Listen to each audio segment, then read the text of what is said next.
Welcome to Jolly Jingle Tale. Subscribe the channel for watching more interesting story and songs. The Enchanted Paintbrush. Once upon a time, in the bustling village of Willowbrook, there lived a young boy named Leo. Leo was known for his bright eyes and an even brighter imagination. He loved to draw, but his family was poor and he could only sketch on old scraps of paper with bits of charcoal. Yet, his drawings were so full of life that even the birds seemed to pause to admire them. One day, while exploring the woods near his village, Leo stumbled upon an old abandoned cottage. Inside, covered in dust and cobwebs, lay a paintbrush that shimmered with a strange golden light. As Leo picked it up, a warm, tingling sensation ran through his fingers. Little did he know, this was no ordinary paintbrush. It was enchanted. Excited to try it out, Leo rushed back to the village and began painting on a worn piece of canvas he found near his home. As he brushed vibrant colors onto the fabric, something magical happened. The painting came to life. The birds he painted flew out of the canvas, chirping joyfully as they soared into the sky. His mouth fell open in amazement. With this newfound magic, Leo started painting everything his heart desired. He painted food for his family, flowers for his mother, and toys for the village children. News of his miraculous paintbrush spread like wildfire, and soon people from distant towns came to see the boy whose paintings could come to life. However, among the visitors was a cunning merchant named Victor, who wanted the paintbrush for himself. Pretending to be a kind man, he offered Leo a sack full of gold in exchange for the brush. Leo, being young and innocent, hesitated but eventually agreed, thinking of how the gold could help his struggling family. As soon as Victor got his hands on the enchanted paintbrush, he began using it for his selfish desires. He painted gold coins, castles, and jewels, hoarding all the wealth for himself. But the more he painted, the greedier he became. One day, he painted a giant golden statue of himself, but the statue came to life and chased him out of his mansion, never to be seen again. Without the brush, Leo felt empty. He missed the joy of bringing his imagination to life. One evening, as he sat by the riverside feeling sad, a gentle breeze whispered through the trees. True magic lies within the heart, not the brush. Determined to find happiness again, Leo returned to his old charcoal and scraps of paper. He began drawing once more, not to create magic, but to share his stories and dreams. To his surprise, people loved his drawings even more now because they came from his heart. One morning, as he finished a sketch of a soaring eagle, he noticed a faint golden shimmer around his charcoal. The magic was never in the brush. It was within him all along.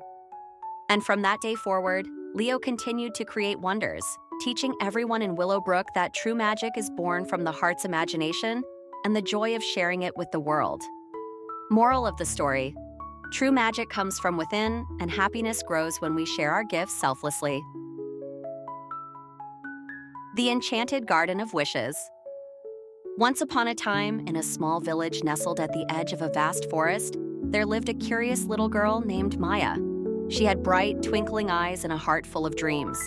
Every evening, she would sit by her window, watching the sunset and whispering her wishes to the glowing sky. One day, while exploring the woods, Maya stumbled upon an ancient gate covered in vines.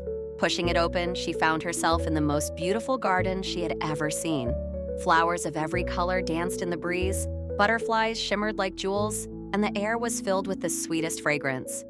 At the center of the garden stood a majestic tree with golden leaves that sparkled under the sunlight. As Maya approached, she heard a soft voice. "Welcome, Maya. This is the Enchanted Garden of Wishes."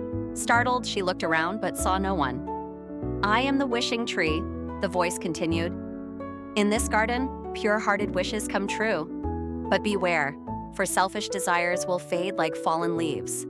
Maya's eyes widened in wonder. She thought of her family, who worked tirelessly to make ends meet. Closing her eyes, she whispered, "I wish for enough food so my parents never have to worry again." A golden leaf floated down and gently touched the ground. Instantly, baskets of fresh fruits and vegetables appeared before her. Overjoyed, Maya thanked the tree and ran home to share her gift. News of the magical garden spread through the village, but while most people were grateful, a greedy merchant named Roland saw it as a way to get richer. One night, he sneaked into the garden and stood before the wishing tree. "I wish to be the richest man in the world," he demanded. A golden leaf fell, but as it touched the ground, it turned to dust. Confused and angry, Roland tried again and again, each time with more selfish desires. But the leaves continued to crumble into nothingness. In his frustration, he tried to cut down the tree to take its magic for himself. But as his axe struck the trunk, the garden began to fade. The vibrant flowers wilted, the butterflies vanished, and a powerful wind swept through, carrying the tree's voice. Greed destroys even the most magical of places. Roland was blown out of the garden, landing outside the ancient gate, which sealed itself shut forever. No matter how hard he tried, he could never find his way back. Maya, however, kept the garden's magic alive in her heart. She continued to share her blessings and made wishes only for others' happiness. And though the garden was hidden from the world, its magic lived on in her kindness and generosity. And so, the legend of the Enchanted Garden of Wishes was passed down through generations, teaching children the true power of selflessness and the magic of a pure heart. The Honest Woodcutter and the Greedy Neighbor.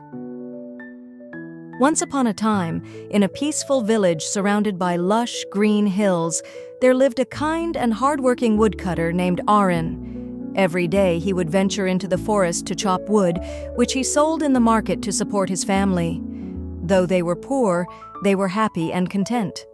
One day, while chopping wood near a shimmering lake, Aaron's axe slipped from his hands and fell into the deep water. Panicked, he tried to reach it but could not. Just as he was about to lose hope, the water began to swirl, and out emerged a beautiful water spirit holding a golden axe. "Is this your axe?" she asked with a gentle smile. Aaron shook his head. "No, my axe was old and made of iron." The water spirit disappeared beneath the surface and returned with a silver axe. "Is this your axe?"